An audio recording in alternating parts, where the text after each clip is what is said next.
परमसुखदं केवलं ज्ञानमूर्तिं द्वन्द्वातीतं गगनसदृशं तत्त्वमस्यादिलक्ष्यम् एकं नित्यमिमलमचलं सर्वधी साक्ष्यभूतं भावातीतं त्रिगुणरहितं श्रीगुरुं तन्नमामि।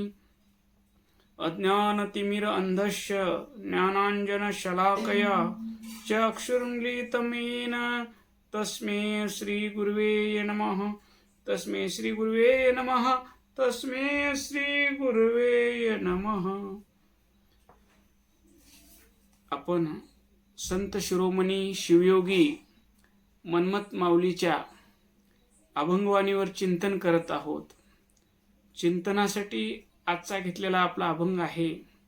तोवरीच देवा तुझ लागी भ्यावे, मागावयाची हाव वसे चित्ती, तितुके सांडिता तुझे भय काय, रंक आणि राव तुल्य आम्हा, नागवे झालिया गेली सर्व लाज, शंकावया काज नसे काही, उदास होऊनी फिरतो वेडेपणे, चित्ती देह भान नसे काही, तिथे तुझे कोण करीतो स्मरण, देव भक्तपण कैचे वेड्या, मन्मथ शिवलिंग म्हणे वेडावलो, असताची मेलो संसाराशी।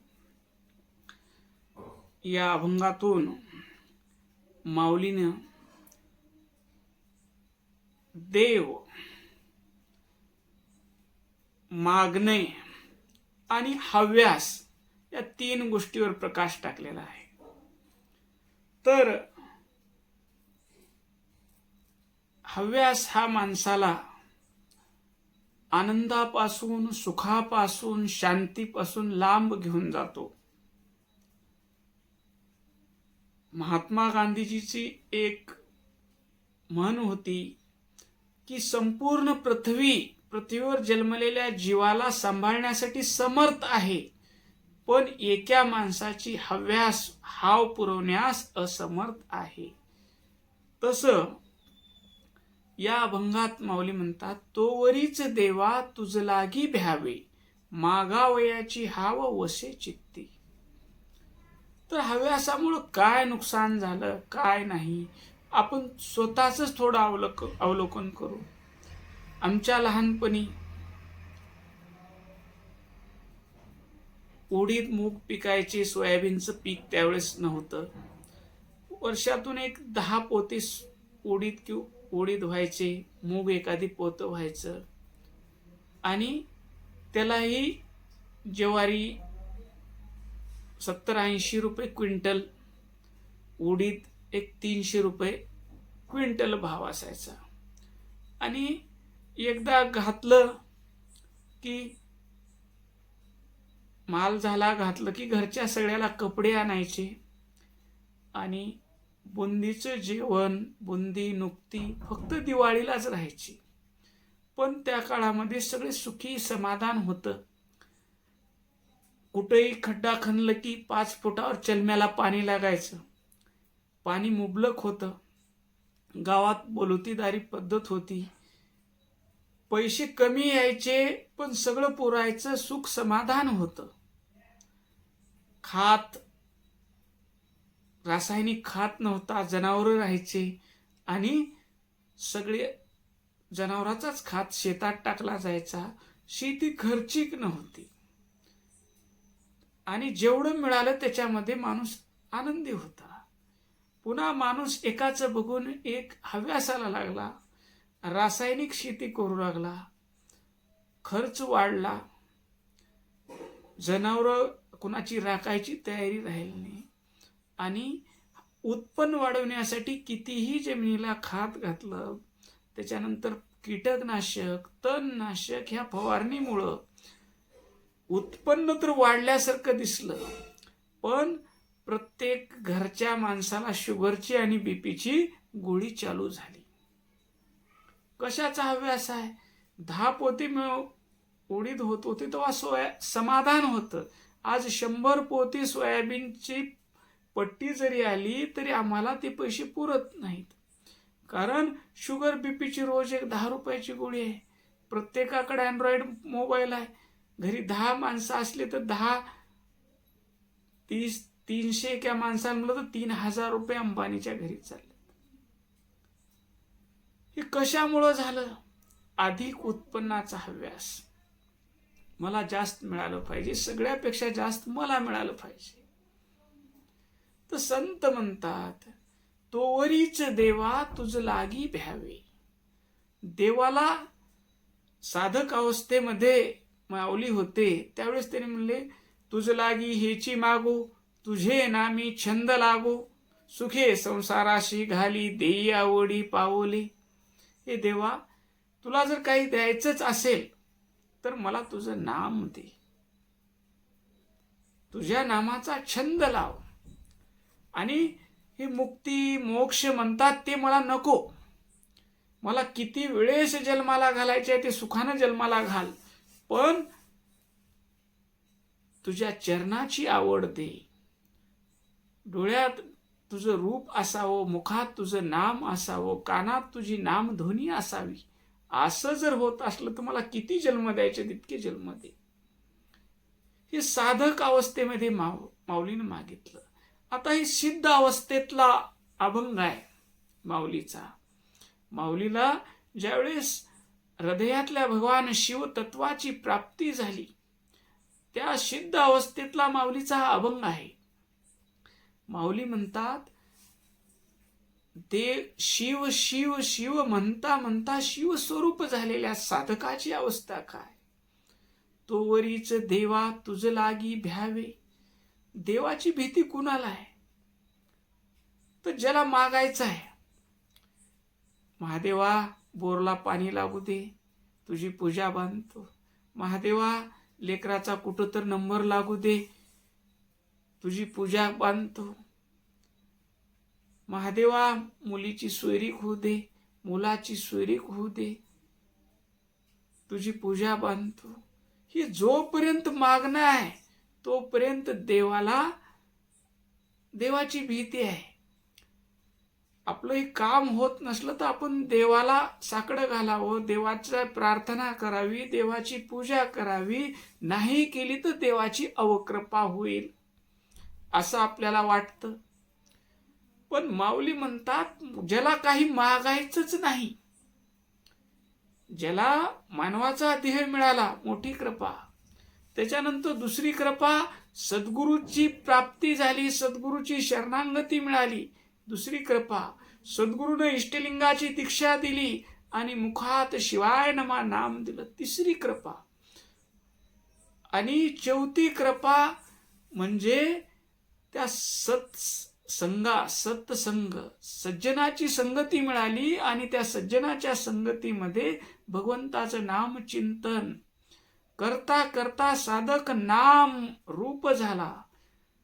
त्या नाम रूपात एक रूप झाला. आता त्याला काहीच मागायचं नाही.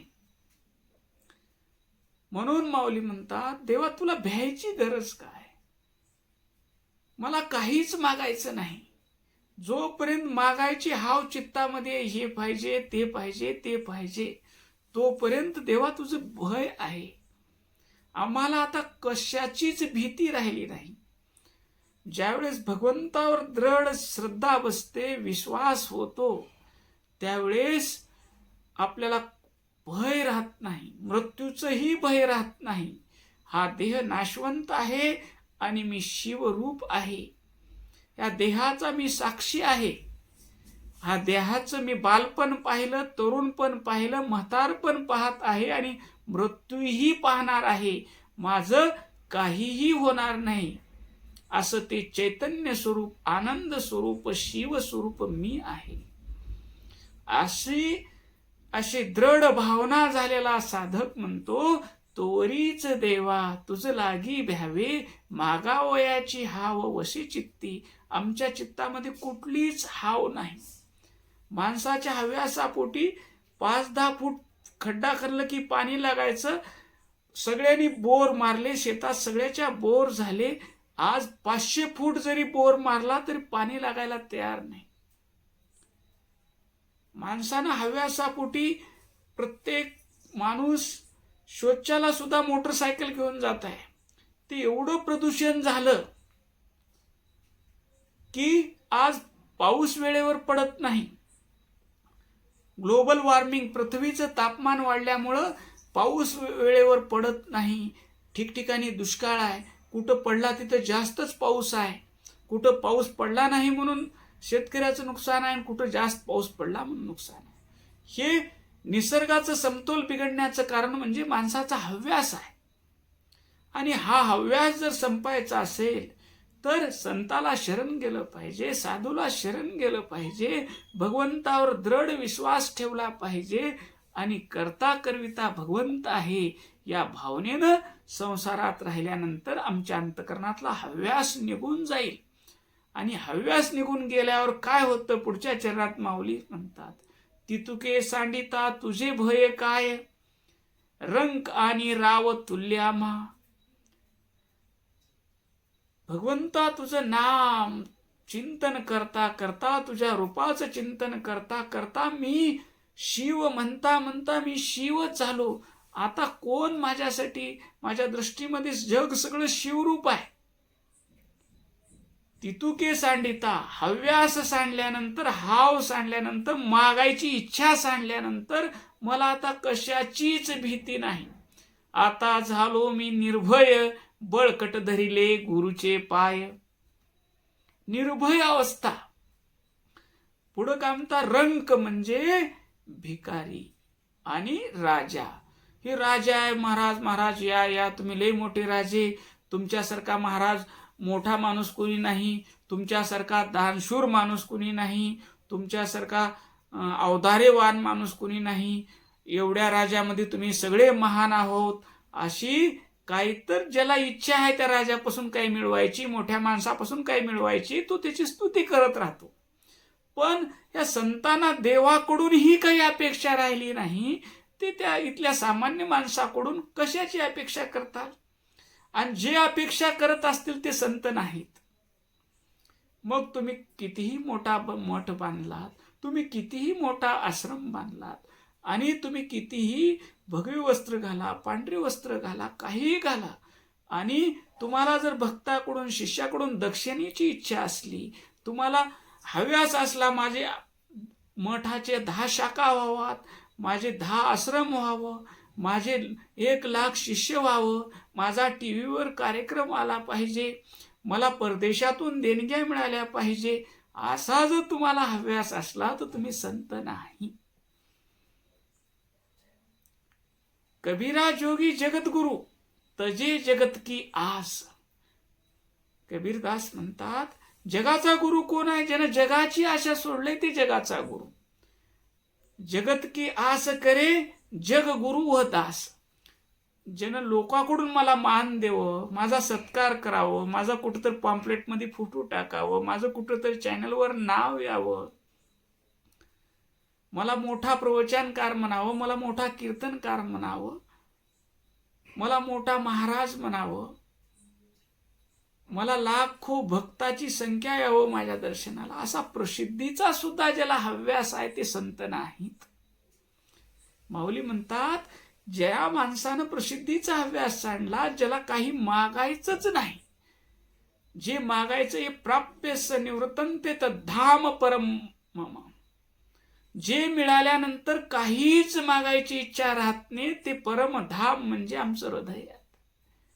तिन्ही देवाचे विश्राम धाम,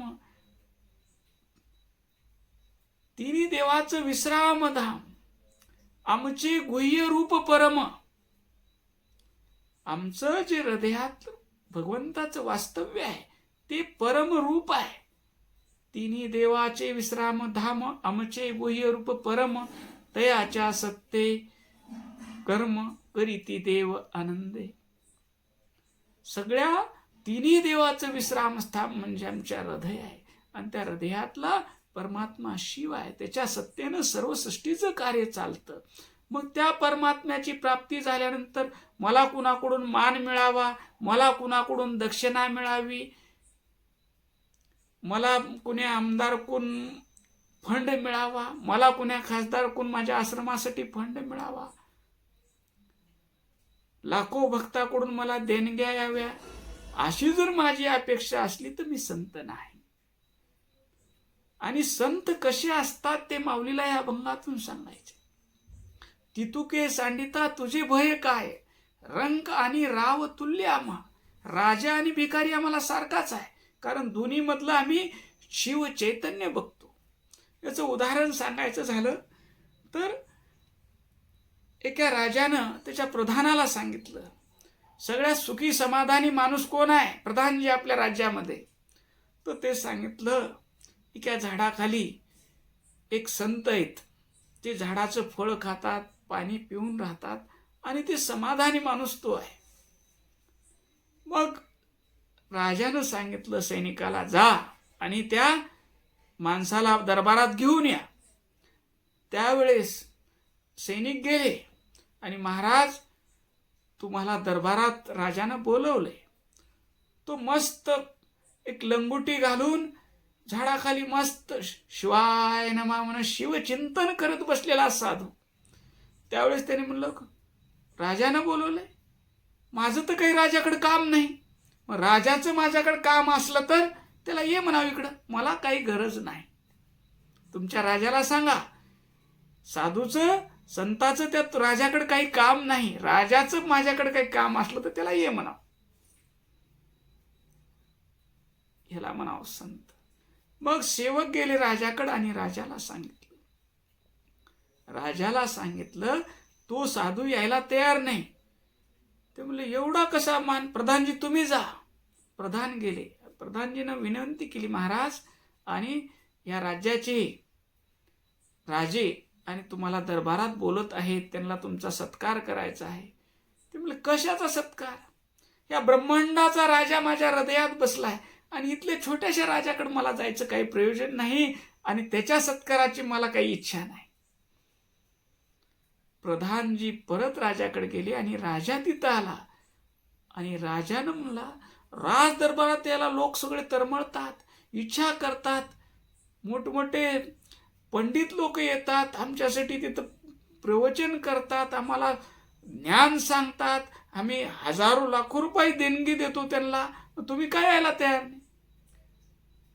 ते म्हणले, सगळ्या विश्वाचा मालक माझ्या हृदयात आहे आणि मला त्याच्याकडून जे समाधान, जे आनंद मिळाला आहे ते मला आता कुण्या राज्याच्या सत्काराची, कुण्या माणिक मोत्याची मला इच्छा नाही. त्यावेळेस त्या राजानं नतमस्तक झाला आणि तुमच्या आनंदाचं रहस्य काय, तुमच्या समाधानाचं रहस्य काय. त्यावेळेस त्यानं सांगितलं, मी या विश्वाचा मालक असलेल्या भगवान शिवाला शरण गेलो आहे आणि या देहाचे करते करविते शिव आहेत, या भावामध्ये मी त्या आनंदामध्ये मस्त आहे. मला आता या जगाकडून काहीच घ्यायचं नाही. मला राजाही सारखा आहे आणि मला भिकारीही सारखा आहे. राजानं साष्टांग दंडवत घातला. आम्हा सुख दिसे संताचे पायी, संत ते अक्षय समाधान. पुढं म्हणतात माऊली, नागवे झालिया गेली सर्व लाज, शंकावया काज नशे काही. इथं नागव झालेल्या माणसाची सगळी लाज गेली. इथं नागव कशानं झालं, मीपणा सोडून दिला, माझेपणा सोडून दिला. मान अपमान कुणाचा होतो, ज्याच्याकडे मी आहे, मी मोठा महाराज आहे, मी मोठा कीर्तनकार आहे, मी मोठा प्रवचनकार आहे, लोकांनी मला मान दिला पाहिजे. एखाद्यानं म्हणलं, काय महाराज हो, का सांगल्यात काही कळणार गेलं, लगेच राग आला. इथं मान सत्काराची न धरी तू चाड, विषयाची वाढ होऊ नेदी. तिथं नागवे झालिया गेली सर्व लाज. मी माझा अहंकार आणि ममता टाकून देऊन नागवा झालेलो आहे. मला आता कशाचीच काहीच लाज नाही. देह हा प्रारब्धाच्या स्वाधीन आहे. प्रारब्ध असेपर्यंत हा देह चालणार आहे. मी माझ्या मस्तीत मस्त आहे, आत्मानंदात मस्त आहे. आता माझ्याकडे मीपणा नाही. मीपणा आणि माझेपणा गेला म्हणजे माणूस नागवा होतो. नागवा ह्या शब्द, ज्याला गवगवा नाही तो नागवा. आणि गवगवा कुणाला होतो, मी शाना म्हणणाऱ्याला, हे माझं म्हणणाऱ्याला गवगवा होतो. आणि ज्याचा गवगवा गेला तो नागवा. आणि गवगवा कशाने जातो? मीपणाचा अहंकार. मी हे कोणतर आहे, माझा मान झाला पाहिजे, माझा सन्मान झाला पाहिजे, अशी जोपर्यंत इच्छा आहे तोपर्यंत माणसाला दुःख आहे, माणसाच्या मनात अशांती आहे. आणि ह्याच्या जर पलीकडे जायचं झालं तर अहंकार टाकून दिलो, आता मला कसलीच शंका नाही म्हणतात माऊली. पुढे म्हणतात, उदास होऊनी फिरतो वेळेपणी, चित्ती देह भान नसे काही. या देहाचं काहीच मला भान नाही. या देहाप्रती मी उदास झालेलो आहे. याला भरजरी कपडे राहावं, ह्याचा मान करावा, ह्याला लोकांनी बोलवावं, ह्याचं लोकांनी कौतुक करावं, असं मला काहीच राहिलेलं नाही. त्या आनंदात, परमानंदात एवढा मस्त झाला आहे मी की या देहाप्रती मी उदास होऊन फिरतो आहे. हे भगवंतानं जिकडं शरीर नेलं, कुठं प्रवचनाला नेलं तिथं प्रवचन करीन, कुठं झाडाखाली तिथं बसवलं तिथं बसीन. माझी कुठलंच काहीच इच्छा राहिलेली नाही. उदास होऊन फिरतो वेडेपणी, चित्ती देह भान नसे काही. इथे या देहाचं भान नाही, ह्या देहाचं मला कौतुक नाही. प्रारब्धाच्या स्वाधीन माझा देह आहे. जैसा तैसा भोग घोडो या देहाशी, न घालू तुम्हाशी संकटाते. त्या भगवंताच्या नामानंदात मी एवढा मस्त आहे की मला या शरीराचंही भान उरलेलं नाही.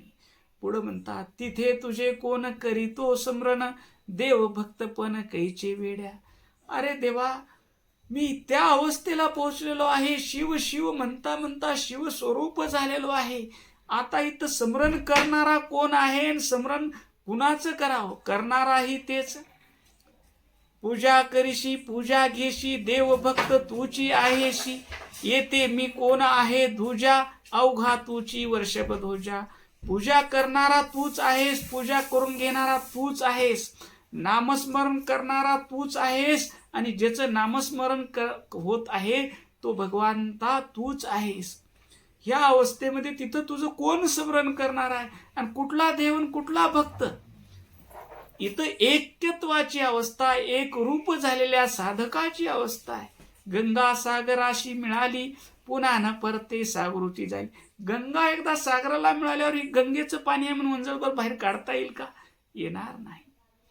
तसं माऊली म्हणतात, इथं देवभक्त पण संपलं, देवभक्त एकच झाले. पुढं शेवटच्या चरणात माऊली म्हणतात, मन्मथ शिवलिंग म्हणे वेडावलो, असं ताची मेलो संसाराची. हे बाह्य जगाच्या दृष्टीने मला लोक वेड म्हणतील, काय नामस्मरण करते म्हणतील, काय याला कपड्याची शुद्धी राहिली म्हणतील, अंगावर फाटके कपडे आहेत का कवा भरजरी कपडे आहेत, मला काही घेणं देणं नाही. मन्मथ शिवलिंग म्हणे वेडावलो, भगवंता तुझ्या नामात, तुझ्या नामचिंतनात मी वेडा होऊन गेलो, मला या देहाचं कौतुक काही राहिलं नाही. असं ताची मेलो संसाराशी. हा देह असतानाच मी या संसाराशी मेलो, माझ्यासाठी संसार मेला, मला संसाराची आसक्ती सुटली आणि त्या परम आनंदाची प्राप्ती झाली. अशी परम आनंदाची प्राप्ती त्या भगवंताच्या, भगवान शिवाच्या नामचिंतनानं तुम्हाला आम्हाला व्हावी, अशी मंगल कामना या प्रसंगी करून मी माझ्या शब्दाला विश्रांती देतो. ओम शांती शांती शांती.